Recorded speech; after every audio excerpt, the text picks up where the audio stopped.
ntabwo azihanganira abaturwanya. Will not hesitate for those who fight. Kugira ngo ntabwo azihanganira ibiguhiga. Ndimo ndasenga Imana. Navuganye n'Uwiteka Imana. Imana ivugana nanjye. Irambwira ngo ahantu uhagaze imbere y'abakurwanya Imana igiye kwakuzamurira. Imana igiye kukuzamurira umugisha imbere y'abakurwanya bose. Imana yavuze ngo igiye kubazamura imbere y'abanzi banyu, imbere y'ibibarwanya.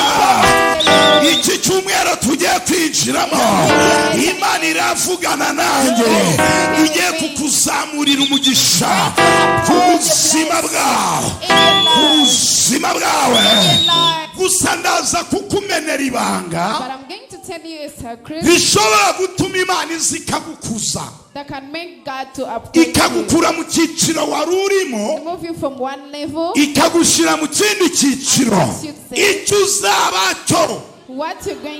Imana yakikwanditseho ariko usabwa kugiharanira kugira ngo ukigereho.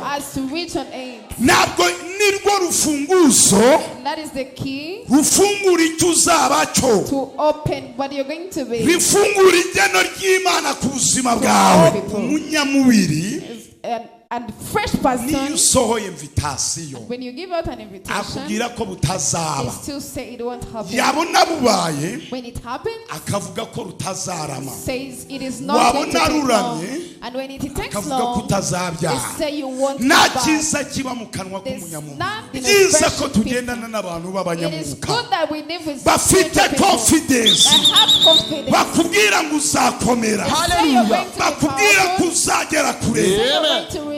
Apana bakurebera muri karanga zo kwaso na nyina wawe. Uyu mugabo twasanze amagini yenda kumwica, araramuhekenyesha amenyo. Haguruka mu ngwanya, araramuhekenyesha amenyo. The man had a problem of Umuyisilamu agahinduka akambura ikanzu n'ingofero, akaba ari umupasitoro. Ubuso uyu mukobwa wamubwira ngo n'imbaraga z'abadayimoni. Haguruka gato. Can you tell her that it is the power of the demons? Yes, we met when she was funking Faisal. He had problems with the lungs. Father, in the name of Jesus, about the power of the lungs, I ban this evil power wanted to kill this fire.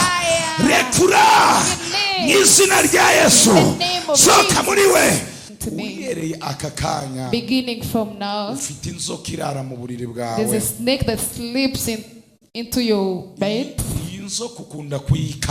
You always have that fear of the snake.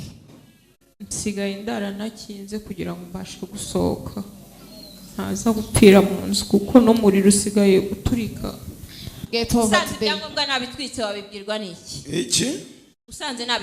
What if you find when I burnt she's planning it on her own.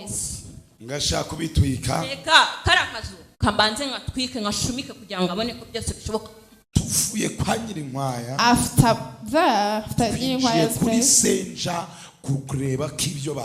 we enter into danger to see if what we were told is true. They also gave the same answer. I got so worried. What happened? Ikintu cya mbere nshima Imana yarandinze mu myaka 2 yatambutse, ntago nari ndi muri iki gihugu. Najyaga numva mfite ubwoba ko ntazagaruka amahoro, nkasanga umuryango wanjye wenda hari bamwe batambutse, ako ndashima Imana ko bose nasanze ari amahoro. Ikindi nshima Imana ni kubw'umubyeyi wanjye namuzanye hano, numva nshaka kabonana n'umushumba, ntago byari byoroshye ariko byarabaye kandi n'igitangaza cyarabaye. Mama yari afite hypertension, akagira umugongo ukamufata hamwe atabashaga no kuba yakwihagurutsa, agafata inkoni kugira ngo abashe guhaguruka. Ndashima Imana ko umushumba yamurambuyeho ibiganza, Imana yakoze igitangaza, hypertension yarakize,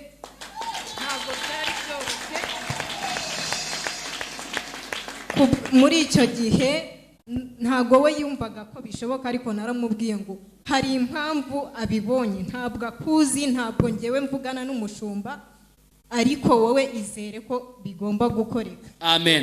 Muri icyo gihe umugongo nawo ntago no kubyuka ku buriri yabyukaga bigoranye, ariko nshima Imana ko nawo wagiye woroha. Uyu munsi naje maze kumuvugisha mbwira ko yabashije kujya gusenga. Komera Imana amashyi menshi cyane. Ikindi nshima Imana ni kubw'umushumba. Hari byinshi wenda bamwe barabibona bakumva ko bidashoboka. Yambwiye ko najyaga ngira ikibazo cyo kuva, ariko ngewe simenye ibyo ari byo. Umushumba yambwiye yuko iyo ndwara ikize. Ndashima Imana. Haleluya, haleluya. Ntabwo byari byoroshye kuko najyaga kwa muganga, rimwe nagiyeyo nk'inshuro ebyiri, najyayo bagasanga nta kibazo mfite, bakambwira ngo uzagaruke nibyongera kugaruka. Nagerayo bakabireba bakabibura. Ntabwo byari byoroshye, ariko ndashima Imana ko Imana yabikoze. Ni byinshi nashima Imana. Hari umugore wa mubyara wanjye yarwaye ibibyimba bya kanseri, nakundaga kuza gusenga nkumva mfite agahinda, bamwohereza kujya kwivuriza hanze. Ndashima Imana ko yagarutse amahoro. Reka nere gutwara umwanya, ni ukuri mumfashe duhe Imana icyubahiro kuko yakoze. Zamura Imana icyubahiro. Uri Imana nyamana, Uri Imana nyamana, uri Imana nyamana, Uri Imana nyamana, uri Imana nyamana. Twese gutya. Uri Imana nyamana, uri Imana nyamana, uri Imana nyamana, uri Imana nyamana, uri Imana nyamana, uri Imana nyamana, uri Imana nyamana, uri Imana nyamana, Uri Imana nyamana. sinagace byinagace gace byinagace gace. Zamura amaboko, zamura amaboko gutya, zamura amaboko gutya, duhereze Imana icyubahiro. Zamura amaboko, zamura amaboko, zamura amaboko, zamurira Imana icyubahiro, zamura icyubahiro. Icyubahiro ni cyandewe, icyubahiro ni cy'Imana, icyubahiro ni cyandewe, Icyubahiro ni cy'Imana. yewe icyubahiro ni cyandewe, Icyubahiro ni cy'Imana. icyubahiro ni cy'Imana, Icyubahiro ni cy'Imana. yewe icyubahiro ni cy'Imana. Icyubahiro ni cy'Imana. ngo nimuyongere n'ikindi, Nimuyongere Imana n'ikindi. nimuyongere n'ikindi, Nimuyongere yewe n'ikindi. nimuyongere n'ikindi. Nimuyongere ngo n'ikindi. nimureke tuyihe icyubahiro, Imana iragikwiriye. nimureke tuyihe icyubahiro, Imana iragikwiriye. Nimureke tuyihe icyubahiro, Imana iragikwiriye. Nimureke tuyihe icyubahiro, Imana iragikwiriye. Nimureke tuyihe icyubahiro, Imana iragikwiriye. Nimureke tuyihe icyubahiro, Imana. Abantu bari kwiriye amaboko hejuru. Nimureke tuyihe icyubahiro, Imana iragikwiriye. Nimureke tuyihe icyubahiro, Imana iragikwiriye. ngo nimuyongere n'ikindi, Nimuyongere n'ikindi, nimuyongere n'ikindi, nimuyongere n'ikindi, yewe nimuyongere n'ikindi, nimuyongere Imana n'ikindi, nimuyongere n'ikindi. nimuyongere n'ikindi. Amina, haleluya. Azamura haleluya. Amashyi menshi ku baririmbyi, twese tujyagaze, twese tujyagaze, amashyi menshi ku baririmbyi. Standing to escape and Hereza Imana icyubahiro. glorify God. Niba uyu munsi Yesu wawe ari hano Today Jesus is here. agambiriye kukugirira And neza, he's planning to do good. tera haleluya. Hallelujah.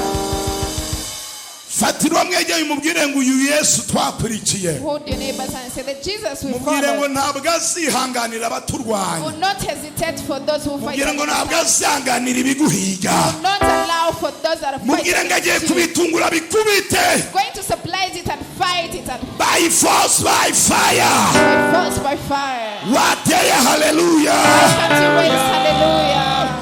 Abikubite cyangwa ntabikubite, May he beat them or not? vuga ngo agiye kubitungura, He's going to surprise abikubite beat them out mu izina, in the name. mu izina.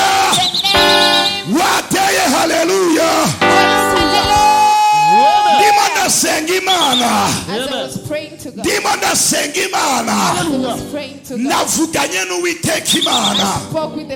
Imana ivugana nanjye irambwira ngo ahantu uhagaze imbere y'abakurwanya Imana igiye kwakuzamurira. Imana igiye kukuzamurira umugisha imbere y'abakurwanya bose. Imana yabimbwiye saa 7 yabimbwiye saa 7:14 z'ijoro ryakeye.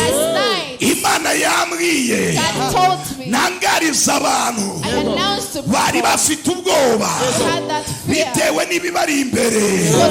Imana yavuze ngo igiye kubazamura imbere y'abanzi banyu, imbere y'ibibarwanya. Ibikore cyane ibikore. Batatu bane babyakire. Amen. Mubwire ngo bigiye guhinduka. Mubwire ngo ku buzima bwawe Imana igiye kubihindura. Mubwire ngo iyo dusenga si sekamana si nyiramana n'Uwiteka Imana. Bane batanu babyakiriye. Bidesa wadakitala santo adabai fortize la bidesa wa eneta. Iki cyumweru tugiye kwinjiramo Imana iravugana nanjye igiye kukuzamurira umugisha ku buzima bwawe, ku buzima bwawe. Amen. Amen. Amen. Kubita mu biganza by'abantu babiri babwire ngo Imana igiye kukuzamura imbere y'abanzi bawe. Nutaha uyu munsi, nutaha uyu munsi, umva gato, nutaha uyu munsi utaha uri fiyeri, ufate ku mafaranga yawe wicara ahantu wigurira icyo ukunda, ubwire umutima wawe wavuganye n'Imana. Imana igiye kukuzamura imbere y'abanzi wawe. Niba ukunda soda yudirike soda, niba ukunda juice yudirike juice, niba ukunda umureti yite ni mureti wate. Haleluya, haleluya. Atuma mbaririmbi azabisiribanga ibimeze nk'imisozi, azabisiribanga umura Yesu wacu, azabisiribanga ibimeze nk'imisozi, azabisiribanga n'ukuri Yesu wacu, azabisiribanga ibyo, azabisiribanga ibimeze nk'imisozi, azabisiribanga umura Yesu wacu, azabisiribanga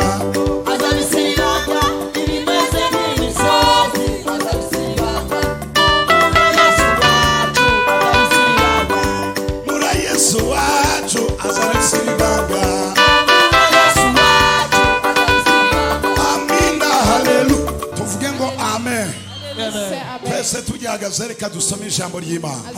Twese tujyagaze dusome ijambo ry'Imana. Reka twemeye pasiteri Shelfrike bihorere asome ijambo ry'Imana mu izina rya Yesu. Tugiye gusoma igitabo cya Yosuwa ibice 3:7 chapter 3 verse 7 kugeza ku murongo wa 9. Umurongo wa 7 dusome n'umurongo wa 9 and 9. Turasimbuka dusome umurongo wa 9. Uwiteka abwira Yosuwa ati, Uwiteka abwira Yosuwa ati, uyu munsi ndatangira kugukuza mu maso y'Abisirayeli bose. Kandi ngo ryari uyu munsi, say leo, say today, say just now, just now, power, power. Subiramo twumve ko ari uyu munsi byavuzwe. Uwiteka abwira Yosuwa ati, uyu munsi ndatangira kugukuza mu maso y'Abisirayeli bose. kugira ngo bamenye abakwanga n'abatakwanga, abakwemera n'abatakwemera, abagusebya n'abatagu. Ariko ndafashijwe shibayfa, abagukunda n'abatagukunda, abakwemera n'abakwemera, abatakwemera n'abatakwemera. Itarobanuye n'umwe pa la twasakole ba itarobanuye n'umwe. nagize ngo arabizakuramo ibanzi bashe ku ruhande, nawo nta n'umwe igomba gukuramo. Uwiteka abwira Yosuwa ati, Uwiteka abwira Papa Kingi, ivuge izina ryawe, izina ryawe kamariza kanengwa. Uwiteka abwira South Africa, Uwiteka abwira Papa Kingi ati, uyu munsi ndatangira kugukuza mu maso y'Abayisiraheli bose, kugira ngo bamenye yuko ndi kumwe nawe.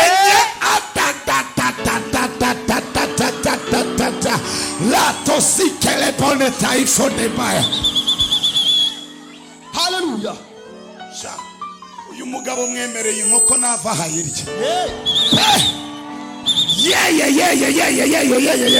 Ngo mwiki ngo eletaiwa eba, kugira ngo bamenye yuko ndi kumwe nawe, bamenye ko ndi kumwe nawe, nkuko nabanaga na Mose. Umunani. Ari kubwira abatambyi bahetse isanduku y'isezerano, uti nimugera ku nkombe ya Yorodani, mumanuke muhagararemo. Wambwiye ngo simbuka kubita icyenda. Mutwe amagambo aravuga ngo Yosuwa ategeka abantu abakomeza. Umva icyenda kuntu havuze. Yosuwa abwira Abisirayeli ati, nimunyegere mwumve amagambo y'Uwiteka Imana yanyu. Amagambo y'Uwiteka Imana yanyu. Nyongeza n'icumi gore. Icumi nyongeza. Ndakwinginze. Yo promotion ndayiguhaye. Yosuwa ahera karavuga ati, iki nicyo kizabamenyesha yuko Imana ihoraho, iri muri mwe, kandi yuko itazabura kubaneshereza abanyakana. And the Lord said to Joshua, from now I will give you glory in the eyes of all Israel, so they may see that as I was with Moses, so I will be with you. 8. And you are to give orders to the priests who take up the ark of the agreement, and say, when you come to the edge of the waters of Jordan, go no further. 9. And Joshua said to the children of Israel, come to me here and give the ear to the words of the Lord your God. Receive the word of God. As we clap for the word of God, as I was being given of this, it was given to me as a word of prophecy. I was praying. The people in America that I've been praying with, it was at 1 a.m. As heaven was speaking with me, told me to come and tell the whole congregation, God is going to upgrade you before your enemies, before your lovely ones. But I'm going to tell you a secret that can make God to upgrade you. Ikagukura mu cyiciro wari urimo. Remove you from one level. Ikagushira mu kindi cyiciro. Takes you to another level. Ahantu atega amatwi wumve. Let you hear from me very well here. Bibiri tubwiye umugabo witwa Yosuwa. The Bible talks about a man called Uyu Joshua. mugabo witwa Yosuwa. This man called Joshua. Utagira ngo Imana yapfuye kumukuza. Don't think that the Lord just made. Tagira ngo Imana yapfuye kumuzamura. The Lord did not just upgrade him. Fatiro mwijanye umbwira ijambo mumwirira. Your neighbor's hand, I tell you what. Mubwire ngo icyo uzavacho. What you're going to be. Urajyaranira. Fight for it. Ukakigeraho. And then you return it. Ongera umufata ikiganza umubwiye ngo umushumba aravuze Put the hand ngo again and say the pastor has said. icyo uzabacho. What you're going to be. Imana yakikwanditseho. When God has just wrote on you. Ariko usabwa kugiharanira. You have to fight for it. Kugira ngo ukigereho. So as to reach on it. Ntabwo nirwo rufunguzo. That is the key. Rufungura icyo uzabacho. To open what you're going to be. Rifungura igeno ry'Imana ku buzima bwawe. Open the door of God upon your Wate life. haleluya. Why can't you raise hallelujah? Iteka ryose Every time usanga abantu you find people bicaye mu buzima bwabo sitting in their lives, bakakira imibereho mibi barimo, allow the bad life they are in. bakibwira ko ariko Imana yabagize. That's how God Ariko ndagira ngo ngutangarize hari ingeno ryiza Imana yakuvuzeho, hari ingeno ryiza Imana yagambiriye. What God has planned ahubwo wowe usabwa gufata urufunguzo. But for you, you have to ugafungura icyo uzabacyo. Open up what you want to do. Bibiri igaragaza umugabo witwa Yosuwa. The Bible shows a man called Joshua. Yari nisuzugurwa mu Bayisiraheli. He was an embarrassed person. Nta nubwo yarazwi mu Bayisiraheli. He was not known in Israelites. Yari umuntu usanzwe. He was a usual person. Niyo Moses. And even when Moses yateguraga abajya ku rugamba, would prepare people to go for the battle, ntabwo yateguraga Yosuwa. he could not bind about Joshua. Kuko Yosuwa yari umuntu usanzwe. Because Joshua was a usual person. Ariko mu migambi ya Yosuwa, But in the acts of Joshua, abona Abayisiraheli barazamuka. he saw the Israelites Hari abo Mose ategura nk'abakapiteni that those that Moses prepares bajya to kurwanirira go Abayisiraheli. and fight for the Israelites. Bamwe bakaza banatsinzwe, Some come when they are ikindi defeated. gihe bakaza batsinze. Others come when they have conquered. Yosuwa mu mutima we Joshua in him shibwira ijambo rikomeye. taught himself a very Reka beautiful ngire life. ishyaka. Let me have that. Nubwo nawanoranyije, Though there's no one that told nubwo wo nawampamagaye, though there's no one that called me, nubwo najwi numviye, though I didn't hear any nubwo voice, najwi numvise, though I didn't hear nubwo any voice, batashize ku though murongo, they didn't put me among yara others, arahaguruka we ubwe ku giti cye, yinjira mu rugamba agacunga Abayisiraheli igihe bagiye gutsindwa.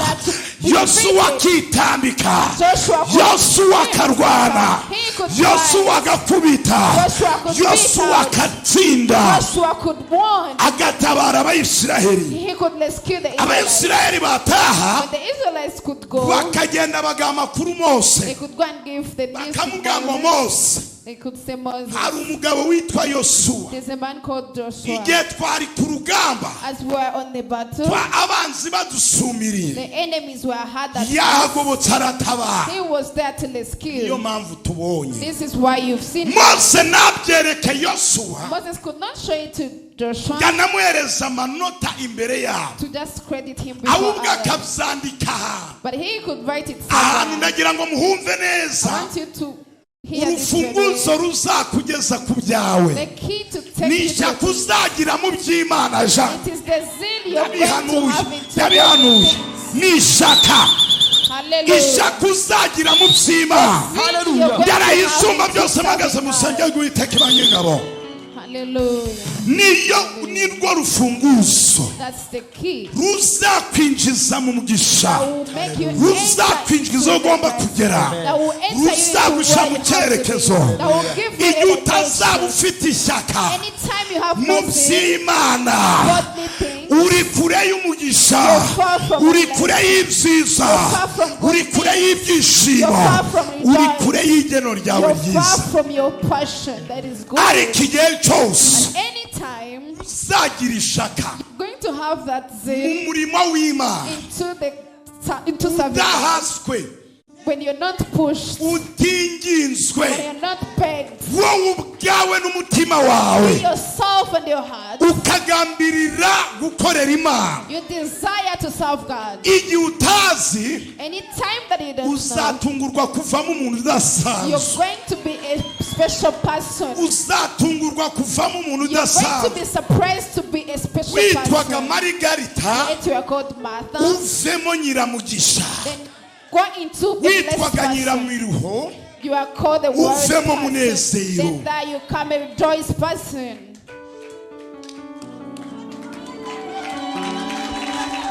Yosuwa agira ishaka Joshua had that zeal yo kurwanira Abayisiraheli. of fighting for the Israelites. Niyakorera ku jisho rya He Mose, didn't just do it for the sake of being kuko king. Mose nubwo batangaga raporo kuri we, Though they could give a report to Moses, ntabwo yigeze avuga but Moses did not speak. yavuge kuri Yosuwa, He did not speak to Joshua. yavuga ibyiza akora. Said the good deeds that Joshua done. Ya Mose yaratuje, Moses kept quiet. ariko nubwo Mose atuje, Though Moses had kept Imana quiet, yo ntabwo ituje. the Lord is not that quiet. Ntabwo Imana ituje The kureba Lord is not that quiet to see ibyiza Yosuwa the yakoze. good things that Joshua did. Igihe kimwe One time, Mose ashaka gutonesha uwitwa Aroni, Moses wanted to show out on Aaron ko yumvaga atangiye kunanirwa, because he found he's tired. yumva yamubutware nawe akayobora. Felt you could give him along to Amwayibona ku lead. kanya itirabsa, When he gave the stick, bisobanuwe ngo iyo nkoni it was ntabwo felt. ikwiye kuyobora. it means Nta he does butware not afite. deserve, he does not deserve to Abo lead. yagiriraga icyizere Those that he had faith in yatunguwe no kubona atari bo Imana got so yatoranyije. surprised that God did not choose any. Kubera iki? Why? Nubwo bakoraga, Though they could serve, bo bakoraga atari ishaka ribarimo, could do it not for the bagakora ku bw'itegeko Mose but because of yashyizeho. a command of Moses. Imana ntabwo ikunda abantu bakora ku bw'itegeko, God does not like people ahubwo that work ishima for abantu the bakora command, ku bw'ishaka. but he loves those who do for the zeal. Niba unyikirije If amen. you stand with me, say amen. Hallelujah, hallelujah. Mose na Aroni Moses and Aaron, baza gukora ikosa rimwe. they did this one mistake. Igihe Imana yababwiraga ngo mukure amazi mu gitare muyahereza Abayisiraheli, The time when God told them, remove the water from the Mose waters and give them the akubitaho ubwa mbere, Israelites. When Moses beat for the first akubitaho time, ubwa kabiri, beat for the second time, amazi avamo, the water came out, atuka Abayisiraheli. but he abused the Israelites. Mwakire munywe, Take and drink, mwabagome mwe, you evil people, kuko bari bamutesheje umutwe. because they had made him to Imana lose his itibabara. mind. God was so annoyed. Ihamagara Mose, He called upon Moses. gende mu musozi Let's go to the wa mountain Sinayi, of Sinai. ikurura igihugu cyose, Then he moved the whole Cya country Kanani. of Canaan. iramubwira ngo ngiki, He said, this is it. ntabwo uzakigera. You're not going to enter into it. Ahantu ndavuga ijambo rikomeye, I'm speaking something powerful here. ushaka ujya urinda ubuzima bwawe, You should protect your life. urinde isezerano ryawe. You protect the promise Hari that you have. amakosa ushobora gukorera Imana, The mistakes you can do for God, akavuguruza isezerano Imana yakubwiye, and then it interchanges the promise that akavuguruza God gave icyo you. yakubwiye. It interchanges the promise Mose that yari God gave yararahiriwe n'Uwiteka, you. Moses was being told by nzakujyana i God, Kanani I'm taking you to hamwe Canaan n'ubwoko bwanjye. with my people. and Nugera muri nation. icyo gihugu And if uzishima, you reach in that country, nugera you muri will icyo rejoice. gihugu uzanezerwa. If you reach in that country, Hari you will be kari mu happy. butayu akora ikosa But when he was in the ripfobya mountain, he amasezerano made a yose strong Imana mistake, and yamuvuzeho. it crossed out all the Hari promises abantu that God had benshi muri uru spoken. rugendo turimo There's so many people in this bakora journey amakosa bakibwira yuko they do mistakes and think that atagira icyo akora ku it masezerano yawe, cannot harm anything on the ugasanga promises. isezerano ryawe And you find the promise, upfuye utarigezemo. You die without getting through it. Imana ibwira Mose, God told Moses, ari umugabo nge nabonye. there's a man that I saw. Icyambere uyu mugabo, When this igihe man, watumaga batasi 10 as you send the spies tata ahead of them igihugu to go cy'Ikanani, and spy about Canaan, 10 wari the wizeye, 10 you believed in, bazanye inkuru they y'incamugongo. went and gave the bad news. 10 wari The wizeye, 10 that you believed in bayishije abantu ubwoba. went and made people to 10 fear. wari The wizeye, 10 that you believed in,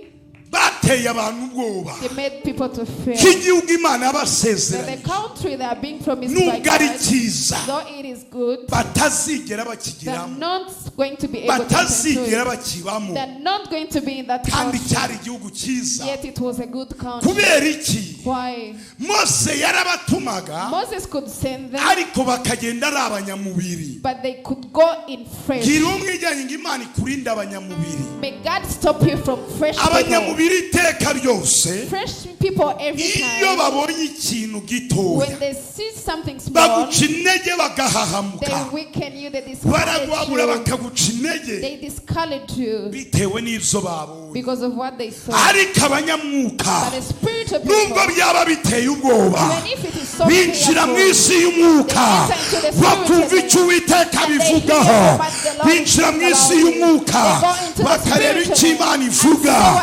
icyo nicyo bitaho. that is what they take care of. Abanyamwuka, The spirit of people. ibiteye ubwoba bo ntabwo babyiga, What makes others to fear for them, they don't ahubwo care about. hejuru y'ibiteye ubwoba Above the fearful things, bavugana n'Imana, they speak with God. batangira kuvugana They n'Imana, start to speak with God, bakumva icyo Imana ivuze and they hear from what He kuri says. ibyo biteye ubwoba. Of that is making Abo them ni to fear. abanyamwuka. Those are the spiritual people. Umunyamubiri, And fresh niyo person, usohoye invitasiyo when you give out an invitation, akubwira ko butazaba, they still say it won't happen. yabona bubaye When it happens, akavuga ko rutazarama, says it is not going to wabona take long. ruramye And when it takes akavuga ko long, they utazabyara. say you won't Nta give back. cyiza kiba mu kanwa There's k'umunyamubiri. nothing good that is Ni in a byiza ko fresh people. tugendana n'abantu It is b'abanyamwuka good that we live with bafite spiritual people confidence, that have confidence. bakubwira ngo uzakomera, Say you're going to be bakubwira ko powerful. uzagera kure. Say you're going to reach far. Apana bakurebera muri karande zo kwa so na nyina Don't wawe, see you from the struggles of your background. bakakurebera aho uvuka. They see you from your Imana background. Where ntabwo you come iturebera aho from. tuvuka, God does not see us from the iturebera mu background. maraso ya He Yesu. sees us from His Aho blood niho Imana of His iturebera. Son. This is why He sees ngo us ndetse from. iturebeyemo, And He says when He sees ntabwo us from, iducira He urubanza does not rubi, ahubwo itwita but abakiranutsi He calls b'Imana us the isumba righteous byose. people of the Almighty God. Imana ihimbazwe. May God be praised. Yesu araza Joshua came azana na Kalebu, with Caleb. bavuye i Kanani, They were from Canaan. bahamiriza Abayisiraheli, Then they acknowledged to the Israelites. bababwira ijambo They rikomeye, told them a powerful baravuga ngo word. igihugu twakigezemo Said we entered into the country. gitembamo amata It has n'ubuki, milk and honey. nk'uko Imana As yakivuze. the Lord talked about it. Harimo Abanaki, They are the Nat harimo people. Abayewusi, They are the harimo Neos. They Abanyakanani, are the Canaan. atari kabo bose But all those tubibonaga tumeze nk'inzige kuri we bo. could see ourselves as the resource on them.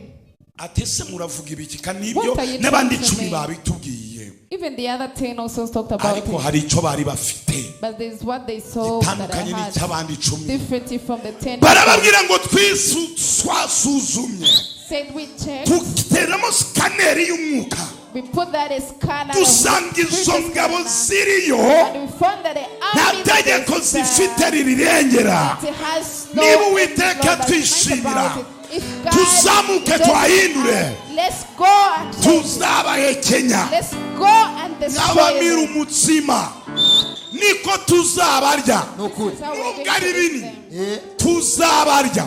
Mufata umutsima, vuga ngo umutsima, Mutsima. yakoze isosi y'ubunyobwa n'indagara nziza, yegeranye agatungamo, yewe biravuga ngo bunguri, ni bunguri niko bivuga. Amen. Bunguri. Amen. tuzabarya nk'abarya umutsima. Amen. Amen. Mwabarya iki? Umutsima. You shall eat Mose them ararahira, for sure. aravuga ngo aba bagabo babiri bakomeje Abayisiraheli, aba bagabo babiri bakomeje abayisiraheli gakondo yabo izabakana. It's going to be condemned. Amen. Hallelujah. Ishyaka nurigira If you have the zeal, ukirinda gusenya abantu b'Imana kubw'umurimo w'Imana, ugashyigikira abantu b'Imana kubw'umurimo w'Imana, ndaye kwera ko Imana nkorera, Imana izaguhindura umuntu udasanzwe. Ariko nusenya abantu kubw'umurimo w'Imana, Imana iravuga ngo nzagutsemba ku giti cy'ubugingo. I'm going to deny you from the eternal life. Iyo banga ndari bameneye niba harimo abasenyaga abantu kubw'umurimo w'Imana, Imana iravuga ngo izabatsemba kurya ku giti cy'umugabane w'ubugingo, ko Bibiliya ivuga ubugingo bwawe utazaburangiza nta nyungu bigufitiye. Don't stop your life without having any jambo ndarivuze. Hallelujah. Hallelujah. Dore uburyo babasenya. This is how they destroy. Uza gusenga bwa mbere, You come to pray for the first time, wagaruka bwa kabiri, and you come for the second time. atiri tinabonye Imana iri torera atari iryawe. I saw God. Ujye uhita umwinduka umubwire ngo mva inyuma dayimoni dayimoni You dayimoni should just dayimoni. stand and go away from me, demon, demon, demon. Aba yanzweho n'umwuka It is the wa spirit shitani of Satan ubona ko ugiye guturumbukamo umuntu that udasanzwe, shows that you're agatangira going to be a kuguca spiritual intege. person, and it starts to Abandi discourage bagatangira you. ngo itorero usengeramo As I say, the ngo church ririmo you imyuka preach of, mibi. it has bad Mwari spirits. bwabona hano duterekera, How have mwari you ever bwabona hano seen us tubandwa, in evil mwari spirits? bwabona hano tubaha imiti, none se babashuka bate? Dukoresha ijambo ry'Imana, Hallelujah. twizera Imana, Just believe in Imana God. Data Amen. God the n'umwana Father, we Yesu Kristo God the Son, n'umwuka wera. and the Holy Spirit. Twizera urupfu rwa Yesu We have n'izuka rye, Amen. turi abanyabugingo. The one who died Ntagire and ugusenya, Hallelujah. You shouldn't be ntagire discouraged. ugusenya. You shouldn't be destroyed. Ugusenya arimo umwuka wari mu batasi He 10 who destroys you Arimo has the umwuka wari mu spirit batasi of the 10. 10 spies wo kuguca intege. of discouraging you. Ngira mugenzi wawe ngo niyo wagira ute, Tell your neighbor, whatever you ntabwo do, wankura ha. you cannot take me out of here. Oya mufata ikiganza. Hallelujah. Hallelujah. Iyo Satani agiye kukurangiza, When Satan is to finish agushyira you, kure y'amavuta y'Imana, just takes you away agushyira from kure the y'amavuta anointing y'Imana, of the Lord. umenye ngo agiye kugukubita inyundo. Just know you're going to be harmed. Ariko igihe uri ku mavuta But y'Imana, when you are anointed Satani of nta God, kintu azigera akora ku buzima Satan bwawe, won't do anything on kuko you. bazabitega n'uzana wumve ngo Because they'll do it, but when you Ivuganye come, nawe. I'm going to start it. AZDBNCD The Lord has said ABCD. ADBCD The Lord has said ifaga ABCD. ajaga byose bivuge ire ibivuge mu mazina yabyo, He says it through their names. yita inabipfobya. And he just Rero ntabwo Satani discourages it. azakunda So Satan will not kuba ahantu like nk'aho Imana ivuga, for you to be somewhere where kandi God speaks. babitega ikahita ibivuga, Where they do their Izaguteza bad acts umuntu and musengana. God speaks about it. ahita aguca intege akubwire ngo genda. To cause you Kandi someone wasigara to umva discourage ubwenge. you, yet you do Vuga ngo spirit umva again. ubwenge, sha agushuka ugenda asigara, ariko abantu bazi ubwenge koko. Ye asigare ku kidendezi, we bakwangaze bajye kugukubitira ahantu atari amavuta. Ntabwo bishoboka, avuga ngo ntibishoboka. It is not possible. Icyo twamenye twarakimize, What we tuzi have Imana in yacu. we know our God. Uzakubwira uzamubwire ngo He will nzi tell you. Imana yanjye, You should say, I know my nzi God. Imana nakurikiye, I know the God nzi that Imana I serve. nahamije. I know the God that I Apana abantu approach. bamenyereye ahantu Not people who are familiar Imana with places itavuga, where God abantu doesn't speak. basengera ahantu Imana idakiza. Where Uwo God does nimuhura not speak. azagusenya, When you reach to that azavuga person, ngo you will biriya ntibibaho, discourage ni you. imyuka It mibi. does not happen. Nta That myuka bad mibi spirits. ikiza abantu. There are no bad spirits Imyuka that mibi heal yica people. abantu. Bad spirits kill people. Subiremo iri jambo, I repeat nta this. myuka mibi ikiza abantu. There are no imyuka mibi yica Bad abantu. spirits kill people. Not to Imana heal. irimo irabakiriza hano God is healing people from here. ikakurengera ku buzima bwawe. It excuse your life. Satani ntabwo azishima Satan will not be yuko uri happy ku kidendezi cy'umugisha. because you're on a Azakoresha abaturanyi, water. He will use akoresha abo the mubana mu nzu, He will use akoresha the people abavandimwe, the akoresha relatives, ababyeyi, the parents, akoresha abo mu kazi, the workmates. ariko abo bose But all those, uzambare koteri, you should put on the earphones. uzashyire koteri mu You matwi. should put the earphones into your Iyo ears. koteri muzi ikivuga? Muzi ikivuga? Do you know what it means? Mbabwira iyo koteri ikivuga? Do you know what that earphone Ikivuga muri means? Zaburi 125 umurongo. Talks about it in Psalms Umurongo 125, waho wa mbere kugeza kuri verse 4. 1 to 4. Haravuga ngo abiringiye Uwiteka Also believe in bameze God. nk'umusozi w'i Siyoni utabasha kunyeganyezwa, ahubwo worohamye iteka But ryose. they are always stand for the turn away. Yerusalemu niko Uwiteka agosaba nobe. Twese cyane amen. Let's all say amen. Umugabo witwa Yosuwa The man called Joshua we yari yaragize ishyaka, had that seal, ibanga ryo kugera ku mugisha wawe. the secret of reaching to a blessing. Urabishaka ndikubwire? Do you want me to tell it to Si you? wirukanse cyane, niwagerageje bikanga, You tried your level best, ariko but you umva ibanga failed. ryo kugera ku But this is mugisha the wawe secret to reach your ni blessing. ukwivanga mu by'Imana. It is to immerse Na yourself into yizivanga godly mu byaha. things. He was also going to Ni immerse ukugira into ishyaka your things. ukabyivangamo. Have that zeal and immerse into godly things. Uzi ukuntu bivanga mu by'Imana? Do you know how they immerse into Bavuga godly kuririmba things? ukaririmba, They speak about bavuga singing. kubyina ukabyina. You Urivanga mu give. by'Imana, nayo igiye kwivanga mu He's byawe. also going to intervene into your things. Niyo ntambara uba uri kurwana y'umurimo w'Imana. That is the battle of the ministry of God that Yosuwa we fight Imana against. iramwitegereza. Joshua was being seen by God. Ira Moses igihe yari igiye kumuhana, Told Moses as he was going to punish him, iramubwira ngo ngwino tuvugane, come we speak. iki gihugu ntabwo You're uzakigeraho. not going to enter into this Manuka country. ufate inkoni yawe, Go take your stick. ufate Yosuwa, Go take Joshua. umuhereze inkoni, You give him the stick. ayobora Abayisiraheli mu cyimbo He's cyawe. the one to the Israelites. Ntabwo yahisemo muri ba In a bandi ba position. Mose He yatoranyaga, didn't choose from those that Moses could kuko choose from, babikoraga babyinubira, because they would do it Ibi ngibi not turimo, liking it. bakaba banitsimba, intambara zaza bakitsimba, The wars to zaza come, they bagacaho. could lose their powers. Ariko Yosuwa we Joshua yakundaga guseruka ahoruka alatayawayata. Where things are hard. Hallelujah. Ntugire ngo mu murimo w'Imana uzabura intambara, Don't think you're not going to uzazigira lose ariko troubles uzagara nka into Yosuwa. serving Urwane. God. You should fight like Joshua. Iyo ntambara igurwanya mu murimo The battle that izagusiga wowe fights usigare you kubera ko warwanye na. it will lead you behind and you continue the journey because you Hallelujah. served. Hallelujah. Yosuwa ayicaye atanazi icyo azavamo. Joshua didn't know Mose what he would ngateranya become. iteraniro ry'Abayisiraheli They gathered the Israelites. ibihumbi bitanu.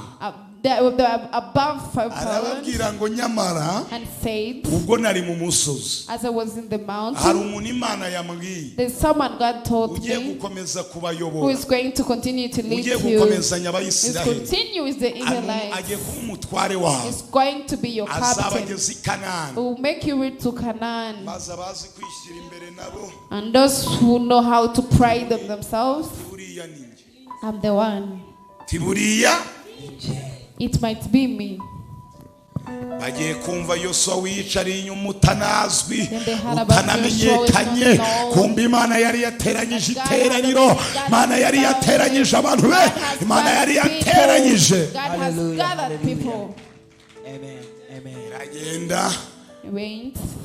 Mose aramufata Moses took him, ati nguyu, said he's ati here, mushize imbere yawe, he's before you. atakwiye kubayobora. He has to lead you. Amuhereza inkoni y'ubutware, He gave him the aramubwira ngo faith to nayobora go and Abayisiraheli. conquer the Israelites, to go and lead them. Amen. Mose asubira mu musozi aratambuka. Moses went back imana to imumanuriraho the umusozi mountain arapfa and then died from the uko niko mountain. mose yarangije urugendo. That is how Moses ended his journey. yosuwa ahawe ubutware ibwo ahanuriwe, Joshua was given the ariko authority we when nta he was jwi being yari prophesied, yarumvise ry'uwiteka. but he had not heard from the igihe voice of the kimwe Lord. barimo bagenda bashaka kwerekeza ahantu bita kuri yorodani ngo bambuke bafate i yeriko, As they were heading to Jordan towards Jericho, barimo bamanuka, as they were moving down, uwiteka aramubwira, the Lord told him, fata abatambyi take the priests, baheka isanduku y'isezerano, they should take nimugera the ark hafi of ya the yorodani agreement, and then when you reach towards the edge of the water of Jordan, wicaze iteraniro ryose. you make them all gather and sit. ndashaka kuvugana nawe. I want to speak with you. imana ivugana na yosuwa Then God spoke with imbere Joshua y'iteraniro ryose, before the whole congregation. iramubwira ngo yosuwa, Said Joshua, uyu munsi ndatangira kugukuza today I'm going to mu maso upgrade you y'Abayisiraheli. before the eyes of the Israelites. bose bamenye ko They should all know uko nabanaga na as mose I live this Moses, ariko nzabana it nawe. is how I'm going to be abantu with you. bazakomera muri iri People torero are going to be powerful. uko imana ibana nanjye, As God imana nikizabana nabo. is how it's going to uko be imana you. ikiza indwara God heals sick. ikoresheje umushumba, niko nawe imana izaguha ubutware. God is going to give you nugera the ku barwayi authority. bakire, When you reach out to nugera these ku barimo people, they abadayimoni get basohoke, healed. When they have demons nugera ku come nguma out, zibyare. when you reach to the niba right people, ubyakiriye they are able haguruka to utere see. When you haleluya. receive it, say hallelujah. Hallelujah. Amen. Litopi destanselba Hallelujah. latisenko Amen. Amen. gira ishyaka, Have the zeal. injira mu ishyaka Enter into the zeal utitaye ku bicanege. without bothering satani about arimo the arakoresha people. abantu Satan is using kugira ngo people. baguce intege mu gusenga, baguce intege mu bijyanye n'iyobokamana. Arimo arabibona ko hari ikintu imana ishaka kuturumbura ikakizana imbere yawe. Before you, satani ari kubireba Satan is saying yuko ugiye kuvamo umuntu that you are udasanzwe. going to become a niyo special mpamvu ari person. kukurwanya, This is why he's niyo mpamvu fighting you. uburyamye wajya amasaha yo gusenga ajya kugera ukumva igitotsi cyagutwaye atari ko ati menya nzajyayo, ati buriya nzajyayo, ati kwa gatanu reka niryamire. uwo munsi wari bwakire Them sleep mirako, on Friday, satani going to ashaka go on kukuriganya. Sunday. It is a miracle that you Va are mu buriri. saved, but Satan has made you not to get it. abandi ku munsi wo gusenga bakahita gutuma muri happy birthday ngo uraza kutuba hafi, nawe ugashuka itera fresheri ngo uraba hafi wakoze anniversaire, wajya ukisanga wicaye inyuma nta n'uwitwitayeho, nta n'uwitwitayeho. gira Not ishyaka, with you. Have the zeal. gira ishyaka. Have the zeal bari kuguca intege, that discouraging you. ufite amajwi menshi, You have too many voices. yambura ayo majwi. Come out of those voices. nuramuka uyumviye When you hear from them, uzifuza kugaruka imbere you will y'Imana, you will wish to come back to God bitagushoboke, when it is not possible for you. bitashoboka, When it is not possible for ariko you. nuza imbere But when you y'Imana come to God, ukahahama, you come, you stay, Imana izaguha umugisha. God is going to bless you. ntukangwe n'igihe uhamaze You shouldn't Hari ibyo Imana bother iri about kwegeranya what you've taken time. kugira ngo iguhereze. But God is still gathering some Benshi things Imana to igenda give to you. ibasubiza. People are being answered, many of baraje them. banicara inyuma. They came sitting behind. ufatire ku rugero wenda Dani umaze kwerekanwa mu kanya, We take an example from Danny. yaje yicara inyuma He came while sitting Danny backwards. atanagera hano, He could not even be here. ko aribwira mu mutima, But he told himself into the reka ngire heart, ishyaka ryo gukorera I Imana. should have the zeal of serving God. yicomeka muri korari, He went into the Imana ati choir. nanjye ndagucomeka mu mugisha. And then God said, I'm picking you into your blessing. mwarimu Esperance Teacher Esperance. yaje yicara inyuma She came sitting mu behind rusengero as nyoboye, a backbencher to the church that I lead. no kungera ngo muhe umukono musengere bitamukundira, Pressing her to just shake her hand ariko was not easy ishyaka for her. rigize But when she had yicaye mu that myanya seat, ikomeye. she is now in a powerful seat. Jane ku Hallelujah. rugero genda uyinyereka twese amen. yicaraga ari inyuma He could sit behind there. ariko muri we But in him, no kungera ngo musengere bigoye even coming to me that ariko agira ishaka but he had kuwa gatanu akaza On ku Friday cyumweru he comes. akaza On Sunday he kuwa comes. gatanu akaza On ku Friday he cyumweru comes. akaza Sunday he comes. imana imusunika God Paul pushing him Paul. in front. igeza imutoranya And then he ishyaka chose ryawe the zeal that you have. rizakumuvamo umuntu utagize umuntu utasanzwe. Hallelujah. To make you to be a special person. buri muntu wese uri hano ni uko yari Every person who mama is here, fayinga that's yizi how you nabisanzwe pay. yicarira ari uyu munsi ari mu cyubahiro cy'uwiteka Amen. ni umujyanama w'itorero Hallelujah. Is the advice of the church. uzabashuka The one who ngo will musohoke deny you, hano that you come out of fear. bizaba bingana It is being no able to gufungura kofere foro Open your- akamena amafaranga mu kimotera agatwikira and then you just ubwo pour rero the bitashoboka money and then you cover. ntakagira ugushuka Since it is not possible, you nagira shouldn't be n'ugushuka ngo misled. ngibi n'ibi If they sanga tell you this and this n'umushumba wawe and this, I'm your pastor. nyahayo abo bazimu Come, I test away barimo those bahagurukira demons kukurwanya that are coming up to fight you.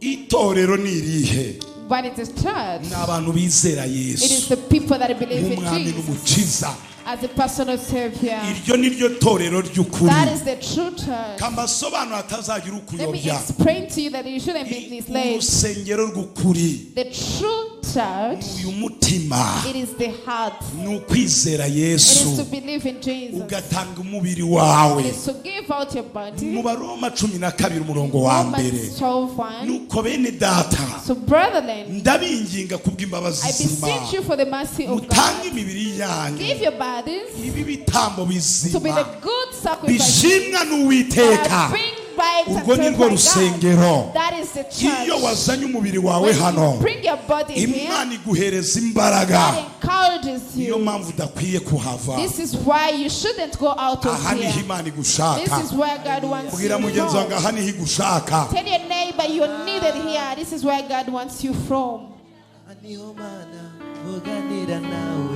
ukwiye kubaho You should live ufite umushumba wawe when you have a aho pastor. ugeze hose Everywhere you are, bakubaza usengera he when they say, where do Muri you Leo pray Boti Miracle for? Church No, Boti Miracle Church International. International. umushumba wawe Your pastor. pasiteri papa kingi bimenye mateuje Imana toje. uri fiyeri You have hari to be ibintu proud bibiri of that. bizakubaho There are two things that are going to kambikubwire happen to nuvuga you. iryo zina ko ndi umushumba If you wawe speak that name that I'm your pastor, uzahura n'abantu bagukunda cyane you're going to meet people that love you kubera so ko much. wavuze ko ndi umushumba I wawe know. Icya Because you say kabiri, I'm your pastor. Secondly, uzahura n'abantu bakwanga you're cyane going to meet people that Kuko wavuze hate you ko so ndi much umushumba wawe. because you say I'm your abo pastor. bose uzahura nabo You're going to meet all those categories of people. bazakubwira ngo usengera hari abakoresha imyuka So you abadayimoni pray from where they use evil nta spirits. myuka abadayimoni iba hano There are no evil spirits here. imyuka abazimu bayibonera mu bapfumu Evil spirits are found into magicians. reka mbasobanurire iki kintu nimuzonge no kugishidikanyaho Let me explain to you this thing and you iyo shouldn't abantu doubt babona on imana it ikora anymore. ibitangaza When people see God iteka doing ryose miracles, birenga kwizera kwabo bakabyitirira satani it goes beyond their faith and they think it reka is mbabwire Satan who does it. igitangaza cyo shitani akora Let me tell you a miracle that Satan dore does. ibitangaza satani ashobora gukora This is what he can do. n'ababikorera n'ababikoreshwa nabo ukavuga ati aba bantu koko bakorera shitani You can also witness that they serve Satan. iteka ryose Every time bakora ibitangaza they do miracles, bidafite igisobanuro they have no igitangaza kidafite definition. igisobanuro A miracle that has no definition. urugero An example, afashe umuswaro takes ajugunye mu iteraniro handkerchief, igihande pours cyose it into kikubise hasi the whole ntabwo izo ari imbaraga z'imana That is not the ntabwo ari power ko of God. zikora That is not icyo how it does. gitangaza That si miracle, umuntu baroze ihembe it rivuyemo is not the person who yararaga has ari that evil muniga powers. ntabwo ari ryo rimurekuye It is not the kandi evil powers ntabwo that have abantu bose released bari aho someone. And not all the people that are there abadayimoni. that have mureke demons. kuyoba rero You shouldn't be misled. nimwitegereza If you look clearly, ibitangaza bibera the hano miracles miracles that happen here, they're different from that. What God does, if you have the evil powers that discourage you, God makes you to rise. They will hear those demons to come out of you, to speak, to shout out of the. If you have what makes you to sleep with your life, we shall chase them out as they speak out and go. That is a miracle that God does. That has a definition. You shouldn't compare us with the people that use those magics. They are different from how the Holy Spirit delivers people.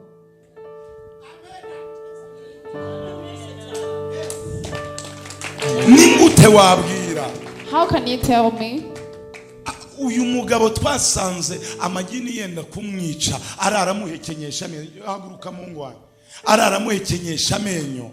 The man had a problem of tukamusengera Umuyisilamu agahinduka akambura ikanzu n'ingofero akaba ari umupasitoro. He moved to the Muslim ways and now he's a pastor.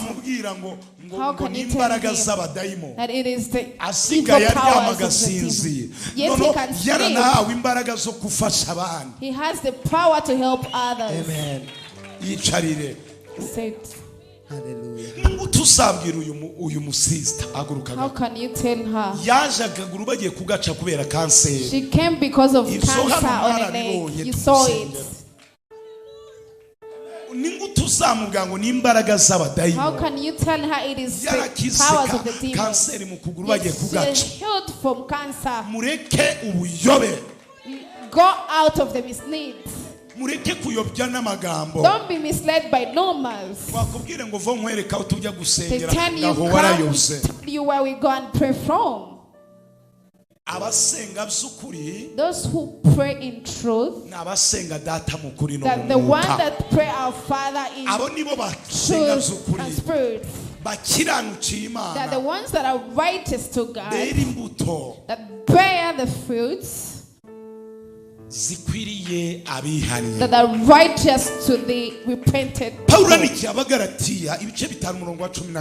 This is where Galatians chapter 5 verse 6 says, and it speaks of a powerful word of how they should be guided by God. Because those that are guided by God are the children of God. Let's say amen. You shouldn't be misled anymore. They mislead you with rumors. You yourself, if you feel they are telling you of so many words, you should pray. The Lord is going to tell you whom you're standing with. He will appear to you into your dreams. He will tell you everything. You shouldn't be weakened. You're going to know what it is. Isn't it?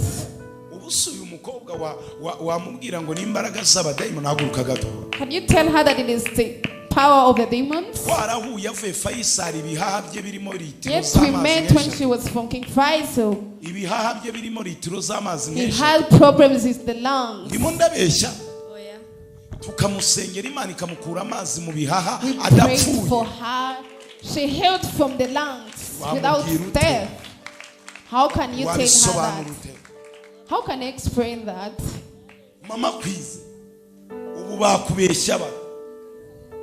waraje tugasenga dore umukobwa abamukozi w'Imana yaraje yicara inyuma ubarikagaranye n'amavuta y'umutambyi vuga ngo y'umutambyi none umukobwa nawe ye abari kubahesha umugisha. Amen. Yo ndi kuvuga ngo Imana ibaho umugisha itabivuga mu cyongereza nawe tuba turi gufatikanya asemura hejuru. Amen. Lita sanko bintfo nawe navuze hari icyo Imana yakoze ushingiye ku cyo yakoze nagira umuntu n'umwe gusenya nagira umuntu n'umwe kunaniza nagira umuntu n'umwe tera haleluya haguruka dusenga Imana. Imana igiye kugukuza mu maso y'abatakwemera izina rya Yesu. of Jesus. Dim it. The spirit that makes you not to be seen before people. It is the spirit of despisement. The Lord is going to remove the despisement from you. Joshua was being removed of the despisement, and God made him to lead the Israelites.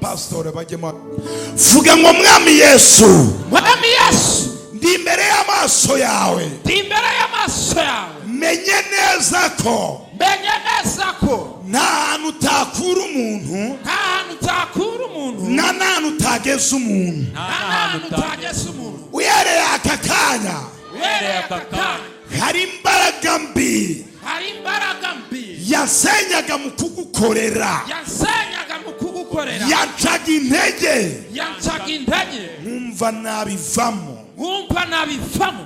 mbabarira unkureho iyo mbaraga ntandukanye n'abakobanyi ntandukanye n'abahakanyi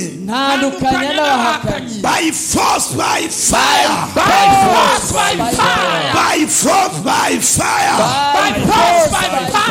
izina rya Yesu zakomera zagera kure n'agufwa ryanjye rizafunika sinzambara umwenda w'impagwa sinzajya mu nzu y'imbohe ngiye gukuzwa nawe ndakuzwa mu gikundiro ndakuzwa muri feva yawe ndakuzwa mu budahangarwa Imana isumba byose imbaraga yose mbi yari ifite ubuzima bwanjye force by fire mu izina rya Yesu umwuka w'inyatsi urekura ubuzima bwanjye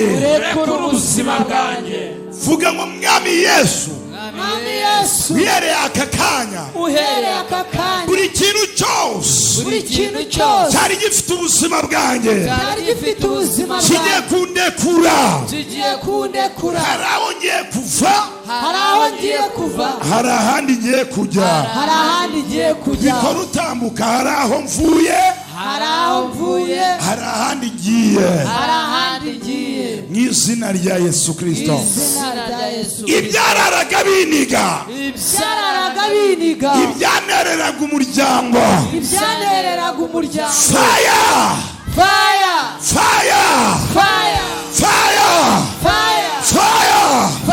fire turajya tuvuga nivuga ngo amahembe icyo mvuze mujye muvuga ngo fire mu izina rya Yesu amahembe ibitega abacunyi ibitambo cyangiro diyabete sida kanseri asima tentation pararize indwara y'umutwe ibibyimba mu nda indwara z'igifu test fire abarozi bashe abadayimoni bashe karande zishe abatwezi bashe imizimu ishe test fire tugiye gutera harere eshatu twinjire mu gicaniro cy'amasengesho usenge ukoma amashyi ndabara kuyanyuma gatatu ndagira ngo usenge wirukanka ukoma amashyi uvuga ngo nsize ibyanyirukankagaho n'izina rya Yesu kandi ukoma amashyi abarozi bagusohokamo abacweza abacunyi abadayimoni bagusohoka mu zapaya koma amashyi musenga senga ugenda Mana nyir'ubushobozi Mana yihagije izina rya Yesu Kristo turimo tukwizina yemerera amasaha mbaraga z'Imana zururuke yemerera amasaha gitinyiro cy'Uwiteka Imana nyir'ingabo kigenda ahantu cyururuke kize gikura abasuzuguriro bwami bw'igisuzuguriro reka unanirwe izina rya Yesu Kristo Kristo mwuka wose urwanya abera b'Imana rekusha ukongoke izina rya Yesu Kristo imbaraga z'amahembe zitangire zirekura abantu imbaraga z'ibitega zitangire zirekura abantu nyabingi zitangire zirekura abantu izina rya Yesu Kristo. Imana ivuganye nanjye ku buzima bwawe. God spoke with me on your life. Imana irambwiye And God told me ufite umwuka w'urupfu uri kukugenda. you have a spirit of death that is moving on you. Wumva amajwi akubwira ngo ugiye gupfa yarangiye. Spend time hearing voices telling you you're going to die. ndarota nkabona ndota umuntu wambaye imyenda y'umukara. I dream of someone who is putting on black Imana clothes. ivuganye nanjye. God is speaking with me. Nigini bagutumye. It is an evil spirit that I sent on you. no guteraguza umutima wawe cyane. It even makes your heart to pump so much. Tenda kuguca mu kanwa. You feel it is going to come out. Imana ivuganye nanjye. This is what God is speaking with Ibyo me. mvuga ni ukuri. Is it true of what I'm saying? Nukuri. Hari ugunzi. Oya. Do you know me? Mbonye kangahe? For how many times have you seen naje me? kwa gatanu nyererewe ndavuga ngo reka ngaruke. Ariko ntabwo twavuganye. Oya. Hari Imana ivuganye nange. Imana irambwiye. God is telling me Bafashe igini. they took an evil power. Bararikoherereza. Then it sent it on you. Iryo gini rikubamo. That evil power is in you. Riba mu mutima wawe. It is in your heart. Rihora It is riwuzamura. always making it to pump. Teraguzwa cyane. It pumps so much. Kabiri icyuya And kidasanzwe. you sweat so much. Imana iravugana nanjye. God is speaking with Ni me. ibitambo bagutambyeho. That the sacrifices they made on Batumira you, igini kugira ngo rikwice. they sent this evil power in Wagombaga you. gupfa ku itariki 3 You were to die on 3rd z'ukwezi kwa 5. of May. Wagombaga kuba upfuye. You would be dead. Ariko Imana irambwiye. But the Lord is telling Uyu me munsi wa none. the day today Igiye kugukuramo uwo mwuka is w'igini. going to remove that spirit of Ayo mashini ntabwo ari aya Yesu. Hallelujah, hallelujah. Amen. Hallelujah. Teri namuze hano. step and come here. Teri namuze hano. Take a step and come Uyu here. mudayimoni akurekure. For this demon to Wari release ugiye you kwica ubuzima that bwawe. was going to kill your Imana life. igiye kumugukiza. God is going to heal Ntabwo you from gipfuye that. ku itariki 3. You're not going to die on Kuko 3rd of imbere May. y'Imana ntibahagwa. Because before God Data mu izina rya Yesu. Father, in the name of Ndekuye Jesus, imbaraga z'Imana. about the power of the Ndatwikira Lord, igini. I ban this evil Yashaka power. kwica umubyeyi. I wanted to kill this Fire. Fire. Rekura. In Mu izina rya Yesu. the name of Soka Jesus. muri we. Come out of him. Libotiza kolebaif. Retaki de birifo. Latala zalawa. Liboteza kide. Nakwirukanye wagiriwe. Soka muri umubyeyi. Soka muri umubyeyi. Soka muri umubyeyi. Soka muri umubyeyi. So alita In the siko. name of Jesus. Wari waramushize mu irimbi. You've Reposika. just taken her into the cemetery. Ariko uhereye aka kanya. But beginning from now, Ndagutwitse. I'm banning Rekura you. ubuzima bwe. Release her now. Ntabwo ugomba kumwica. You shouldn't kill Soka muri we. her. Come out of Twese her. fire. Fire in the name of Fire. Jesus. Fire in the name of Urarekura. Jesus. You're going to release. Uramusohokamo. You're coming out of her. Ndasiba imva mwacukuye. I close out this grave that you Mu digged izina out rya Yesu. in the name of Jesus. Amen. Amen. Imana irambwiye. God has told Uyu me muntu wakoheje igini. the person who sent this evil power on you Yaketse ko wamurogeye umwana. thought you bewitched Ahita ajya mu his child barozi. and then went into the Acishije audition way and let it to come on you Ararikohereza kugira arikwice. to kill you. Yihorera ku mwana we. It was a revenge for the Kandi child. arimo kurenganya. Yet you're not the person who did aho that. utuye niyo mpamvu Where you live, this is why bakwita umurozi wo. they call you a weird person. Ariko uyu munsi But today, Imana irakurengeye. God has rescued you. Ukigera hano Imana irakurengeye. As soon as you reached here. Ikindi cya kabiri. Secondly, iri gini Imana yirukanye. this evil power that the Lord has chased Yari away, yaramuteje. it had caused you ikiyorero cy'ubushishi ku mubiri we. ubwo bushishi ahora abwumva bumurya kishima no matter feels that it is hurting. buragutondagira navuze ngo ngiye gushakisha ahandi hantu haba hari umuntu ufite imbaraga. Imana yari yarambwiye ko izajya inyobora aho nzajya gusengera. God had told me that He's going to lead me of where to go to pray from. He was going to find someone to have the might, power, to release this power from her. And now the Lord has brought her. Zamura hallelujah. Praise hallelujah. Uhereye kakanya. Beginning from now, ubushishi bwagutondagiraho. what has been moving on your body, ndabubaze. I count them. Ni ubushishi 304. 304. Bugenda bumanuka buashimagura umubiri wose. They're always moving up and down as you crush your body. There's a person who was going to direct you of the medicine they were to give you, and you smear it on yourself. If you allow it, then your face is going to fill up. Beginning from now, it has stopped.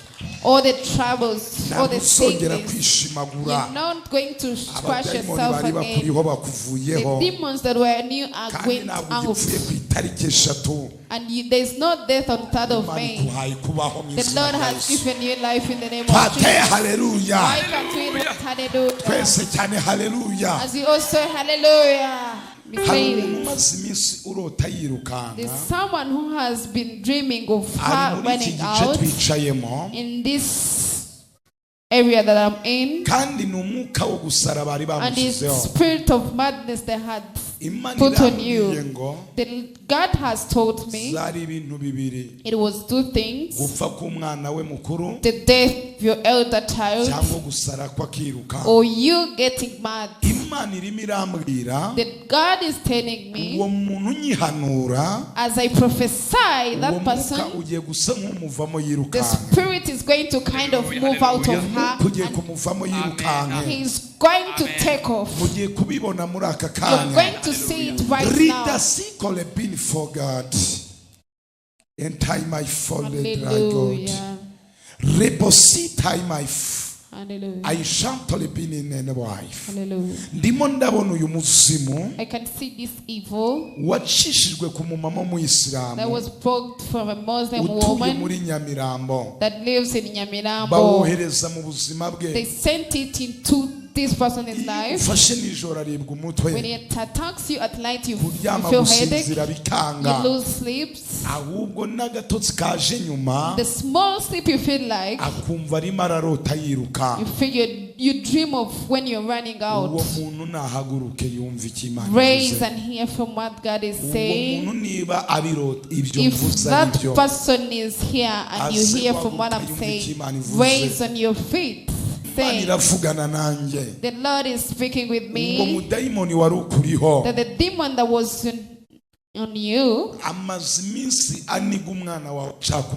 it has spent a long time, it wanted to kill you. The Lord has continued to tell me, this demon, they sacrificed out your marriage, that you shouldn't get married anymore. They don't want you to have a husband. Every person you try to speak about marriage, the spirit goes and appears to him and discourages the person. You were feeling that you're losing out your life. You just wanted to go forcefully and get married. This is what the Lord is speaking to me. Beginning from now, there's a snake that sleeps into your bed. You always have that fear of the snake. nsigaye ndaranakinze kugira ngo mbashe gusohoka ntaza gupfira mu nzu kuko no muri rusigaye uturika nyine mbonye iyo nzoka umuriro aturika nkahita nsohoka. I always sleep without closing the door so that I'm able to move out. That snake, I've entered into her bed and I saw it sleeping where she sleeps. And then I got a revelation on umuriro ugaturika abafite ubwoba akagomba gupfa. She's always having fear that she is to die. Ndaza kugera imbere hariya. I'm going to wait on the pulpit. When the snake has already made you to run because it wanted you to be mad. Because that evil power, its mission, it is to make you mad. But right now, I pray to God that power is being released. Demons are going to be released. Evil powers are going to be released. Powers are going to be released. They're not going to make you to run. They're not going to make you to run. They're not going to make you to run. This is what they are going to do. This is what they are going to do. It's going to happen right now. This is what they are doing. That is it. That is it. That is it. That is it. That is it. That is it. That is it. That is it. That is it. By force, by fire. By force, by fire. By force, by fire. By force, by fire. By force, by fire.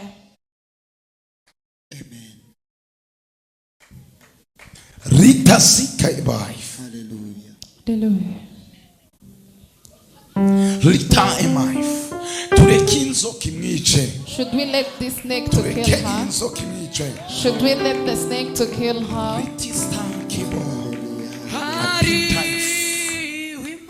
One time I. This is it to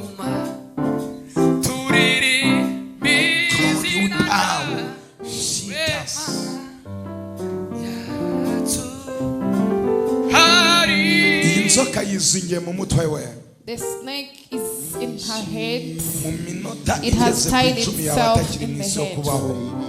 In less than 10 minutes, she won't be still alive. She will be off in life.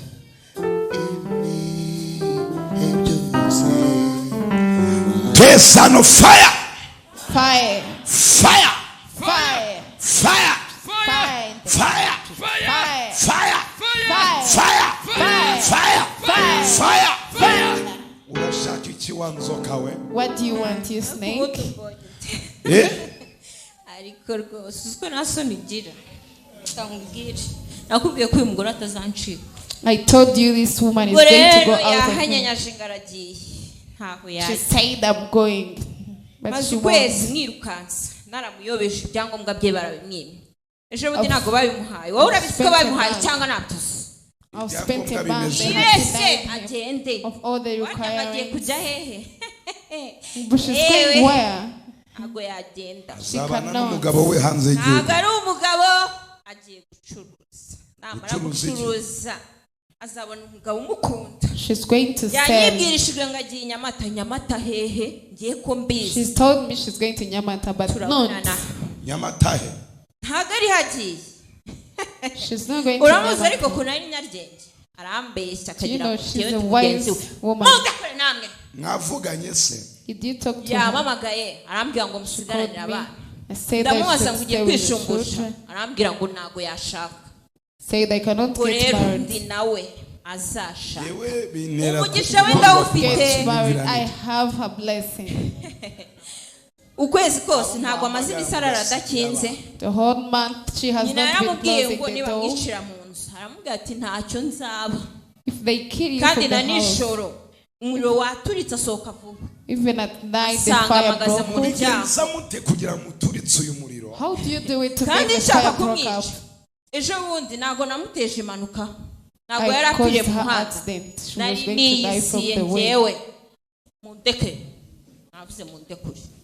Insoka wayitumaga ngo imara iki? Why would you send this Ubundi snake? inzoka buri uko atekereje kubona umugisha. Every Nayo time iba he yaje. thinks of getting a blessing, the natanze snake is yanjye. already there. I Natanze took my yanjye. money. Tanze hanga. How much money did you give out? Amutekereza yuko nje naruhira amafaranga nkayatanga umusenzi nk'uyu akagenda gutyo. Ntago You think she byashoboka. can go anyhow like that?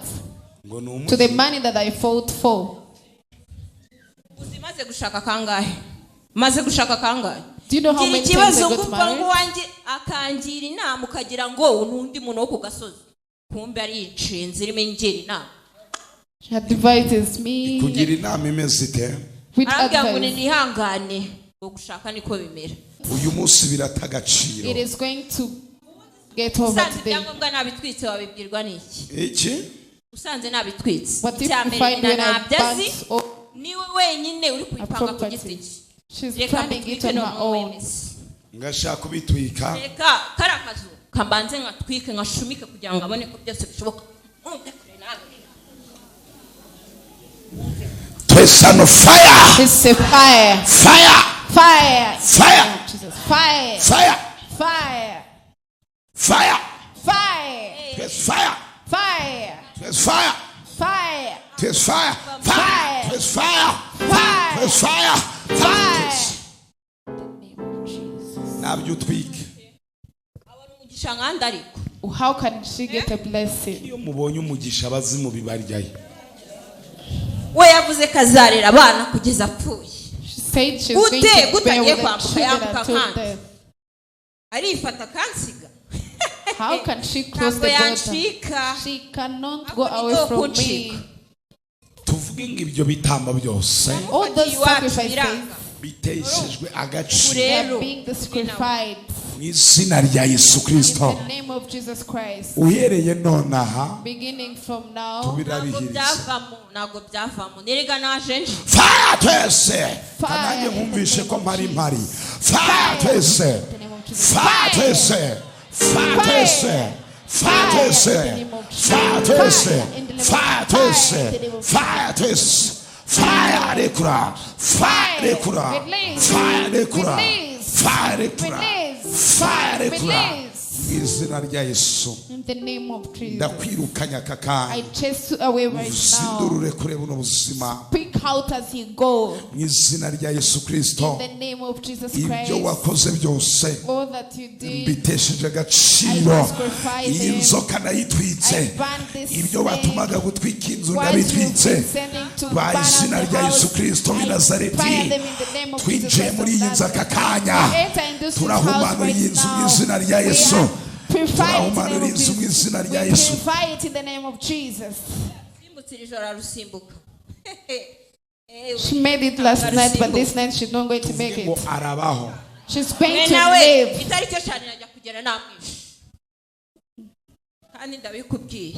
Fire! In the name of Jesus. Fire! Fire! Fire! Fire!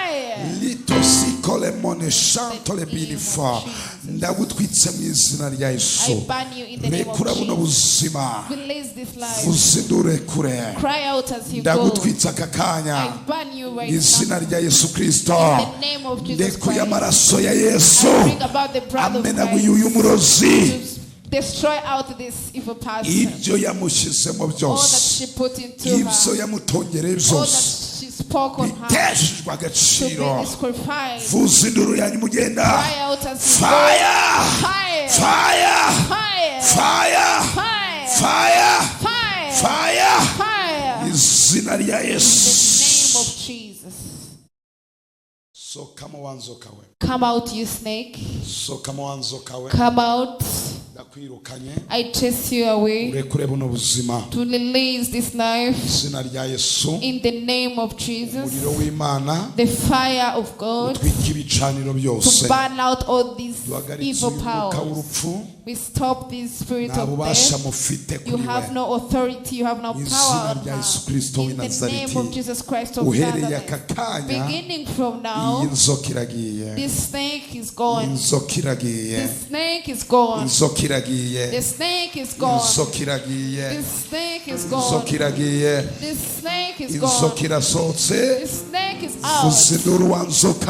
Speak out, you snake. Speak out in the name of Jesus. Fire.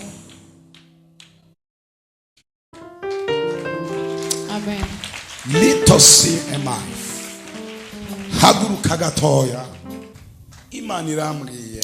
The Lord has told me ndimo senga muri aya materaniro as I was praying in this fellowship. icyambere Imana ivuganye nange One, the Lord has spoke with me. irambwe ngo ikwakijeho inyenyeri Say y'umugisha it has made your star of a blessing to shine. mbona I went to see hari umwuka ukomoka kwa sogokuru there's a spirit from your grandparents wagiye kukubyimbisha igifu that cyawe was going to make you suffer from the ulcer. Imana igukijije kubyimba igifu God has healed you from that. nongera kumva Uwiteka Imana Then I heard the Lord avuganye nanjye aka kanya speaking with me right now mbwire ngo that I tell you Imana igufasha ukuboko the Lord has taken your hand, ikujyanye muri kampani nziza has taken you into a good company, igusinyiye akazi has kadasanzwe signed for you a special job. Imana irakamuhaye God has given it to you. niba unyikirije amen If you repeat with me, amen. cya gatatu Thirdly, Imana irambwiye the Lord has told me igukijije He has healed you uburwayi bw'amaso the problem of the eyes. ugiye kujya ubyimba amaso You are going akakurya to have the problem of the eyes in a Imitsi great mu way. maso The yarangiritse. veins towards your eyes. mbega ibyo mvuga ni ukuri Is it true? It is true. Imana izakugirira neza The Lord will do good to you. Imana izakugirira neza God is going to do good to you. kandi nanakubwira ijambo And I rikomeye tell you a powerful word. umugabo uzagushaka The man to marry you ari mu gihugu cyo hanze is abroad the country, ntabwo ari hano mu Rwanda not here in Rwanda. Imana irambwiye The Lord is telling me 2025 2025 ukwezi kwa 11 in the month of November, Imana izabahuza God is going to connect you with that person. sibuka ko Imana You're yabivuze going to remember that God spoke of this. umuryango wawe When you're sleeping at home, ugiye kuba umuntu udasanzwe sorry, in your family, you're going to be someone special. Imana igiye kugukomeza God is going to comfort you. Imana imbwiye This is what He's telling Imana me. iravugana The nanjye Lord is speaking with me. amazina yawe Your names aka kanya right now, akuwe ku mbaraga ya kabiri they're being removed from the second generational power, ikomoka kuri nyogokuru wapfuye from your grandmother who died. mu izina rya Yesu Amen. The Lord has overcome that. niko Imana ivuze ndi This is what gusenga God is telling me as I was Imana praying. irambwira God has told me, yashatse ko akwica uri muto wanted to kill you when you were still young, ukajya kumupfumbata haryamye to go and comfort her where she's Imana sleeping. iravugana nange And God is speaking with me. yakurinze kwicwa n'uburwayi bw'umutima He butunguranye held you from dying of the heart disease earlier. nyongeye kuvugana n'Imana And aka the kanya Lord has spoken with me right now. ivugana nanjye And the Lord said, uhereye uyu munsi beginning from now, Imana igukinguriye amarembo God has opened doors for ibyo you. bitambo All the bagushakagaho sacrifices they needed from Imana you, irabibasubije God has taken them back to kandi them. bitaye agaciro And they are disqualified mu izina rya in Yesu the name of niko Jesus. Imana ivuze This is what the God is Icara mu speaking kuboko with me. kw'Imana. Sit in the goodness of the Imana Lord. imbwiye Hallelujah. nonaha mvuganye nawe Right now I speak with you. mvuganye n'ijwi ry'Imana ku buzima bwawe I spoke with the voice of the Lord upon you. nubwo udashaka kwiyumva ari gusimbura kutavuga ijwi ry'Imana rinjeho The voice of God has come on me ubwo narimo senga as I was praying, mpanurira buriya buzima as I was prophesying to that life. tangira kuvugana And nawe it has started to speak with you. Imana inyereka Then God told me batwaye umwenda w'imbere they took your inner clothes, bawujyana mu ntara y'amajyepfo muri Gitarama took it in the southern province in Gitama. bajya kukurogerayo They went to be with you from there. n'abarozi babiri There are two witches that I'm seeing. bafashe uwo mwenda They w'imbere took that inner cloth of yours. bawushyiraho amapfundo abiri Then they tied them into two ways. bafata icyuma barawukata Then they took a knife and they cut it in two. baravuga ngo uko bakase uwo It said, mwenda as we cut it in two, niko uzajya usama inda zose this is zikava why you're going to feel fertile of your birth, and then you cause a miscarriage. The Lord is saying, muri iyo nda yawe in your stomach, wamaze gusama you already fertilized. After that, the evil people saw it. Listen from what they did. They took the heart of the child. They stopped it from popping to grow. What was going to be done to your life? It was an operation to remove the child. And after removing the child, you are going to make 6 years without getting fertilized or getting a baby. This is what God is saying. Right now, I'm going to pray and ask for you. We pray. We've gone to Nyirinkwaya.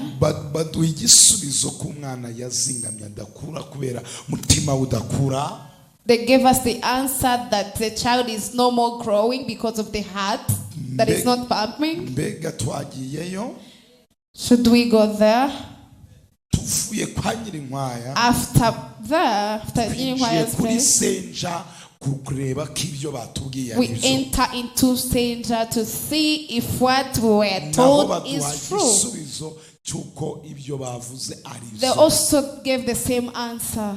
I got so worried. What happened? It is true of what you said. Come and God do good to you, to heal your life in the name of Jesus. Just put 2 hands on your stomach. Father God that I serve, you showed me when Satan was causing miscarriage to this stomach, but in your mighty, I pray for this embryo. Fire in the name of Christ. Let this child grow. We give the heart to pump again. We give the heart to pump again. In the name of Jesus Christ. Amen. Amen. In 6 days, you're going to come back here. I send you to the hospital. You go and pass through the ecography. You're going to tell us what has happened. Go in peace and may God do good to you. Amen. Amen. Please say amen. Amen. This woman here weighs and hear from what God is. The Lord is speaking with you. I've entered into your home. God made me to enter there. I entered into your home. And God revealed to me. They sent the mouse and the cat. The mouse is inside the house and the cat is outside the house. It started to destroy things from the house.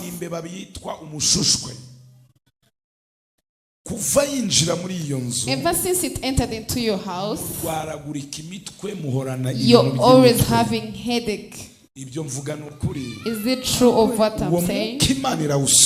God has laid out that spirit. It even caused you of that problem of money. God is speaking right now. He has rescued you. Secondly, of what God is telling me, your husband, God has stopped prison for him. He was going to be imprisoned 3 years and 3 months because they had already betrayed him. Is it true of what I'm saying? God has rescued your life. God has rescued your life. You spend time praying, telling God, Lord God, why would you please open for me what to do? I'm going to offer you 1 million. It is going to be a journey towards your blessing. God has done it. Abana bawe Your children bajyaga bagira ibintu byo kwibwa ubwenge n'abadayimoni. had the problem of being taken of their minds by the demons, but from now, God has rescued them, has given them wisdom. There's one mother that spread that spirit that could take their mind, and all that is disqualified. This is what God is saying. And in your family, God has entered into it, has thrown out death. This is what God is speaking with me. Sit in the goodness of the Lord. Tell the person that is next to you, the person that is next to you, is what God has said. I saw you coming from your home, coming to pray from here. You came while saying, Father, please may you speak on me. I was with you, was I with you? But in spiritual name I can see that the blood of Christ was with you. Is it true of what I'm saying? It is true.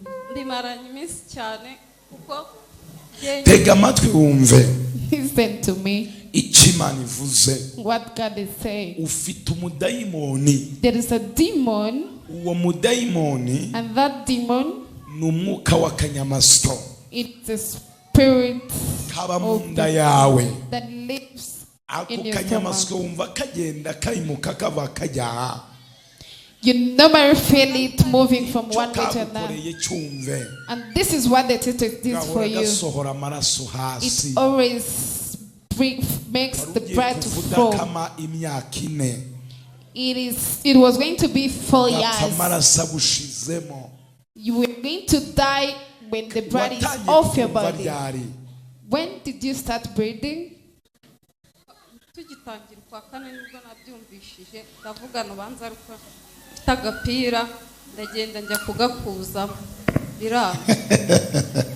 The beginning of April. Amen. Hallelujah.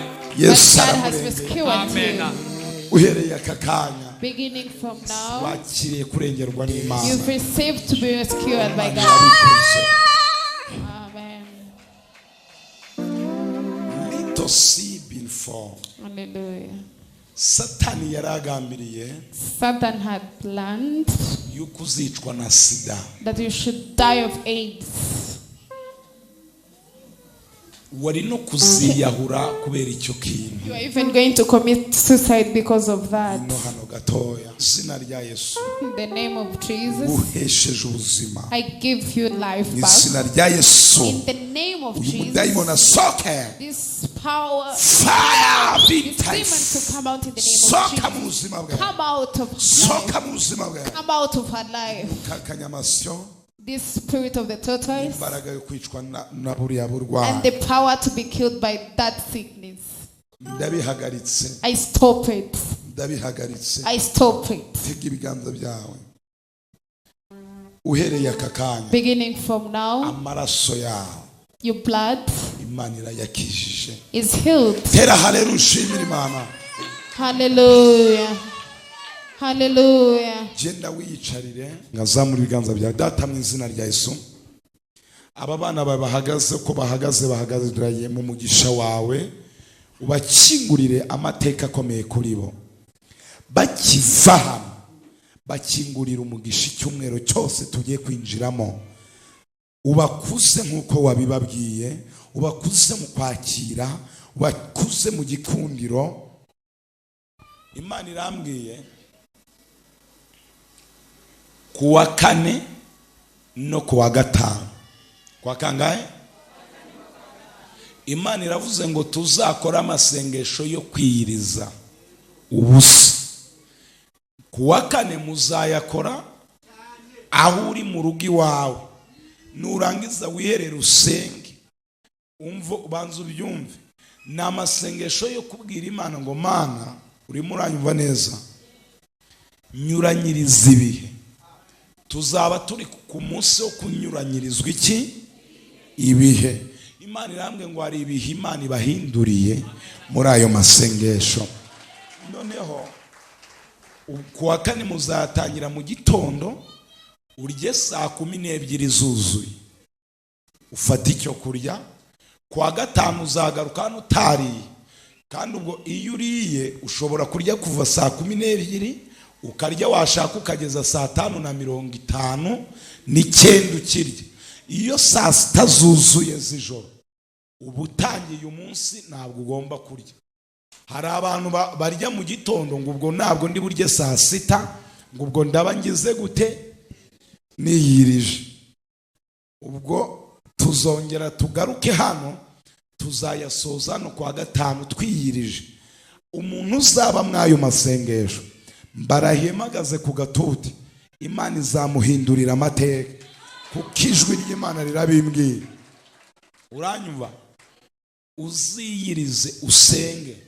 Kwa gatanu tuzasoreza, uzanararike abantu 2 ubazane nabo Imana ibahindura amateka kuko wasenze. Vuga ngo nzabazana. Imana iguha umugisha zamuri bwangu. Data mu izina rya Yesu, ubu urusengero rwuzuraga rwa mbere Yerusalemu, wabwiye Salomo abwira abatambyi ngo bajye bashya guterana kwera, ye cyo gusoza amateraniro ajya hesha umugisha ubwoko bwawe. Uravuga ngo uzinjira mu mirima yabo wice kagungu n'umuzukira. Natwe twateranye kwera nk'uko ijambo rye ribivuga, besheje umugisha abana bawe.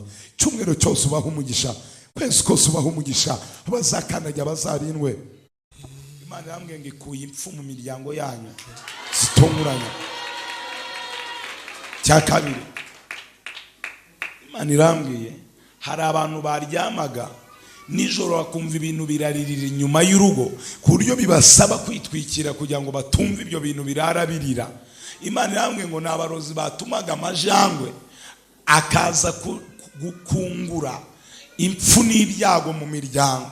Imana mwumva ikimwiye, mukiva izo njangwe Imana igiye kuzicira kure, nta nubwo muzongera kuzumva.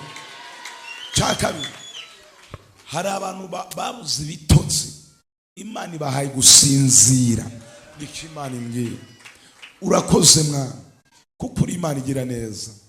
Ugiriye neza abana bawe, ubagirire neza, wica imbaraga zihora ko twasenze. Sahurira mu byacu no mu bacu kwa jina la Yesu, tutwitsa abo bazima. Urakoze data. Imana iri kumbwira ngo iki cyumweru twinjiramo, Imana iraza kubafunga umugisha. Nimuzihe, nimuzawuhishe, muzaze mutubwire iby'Imana yakoze. Yesu agendane namwe, kandi ikiruta byose tubasabe iherezo ryiza ry'abakiranutsi n'ubugingo buhoraho mu izina rya Yesu. Amen. Shalom. Shalom.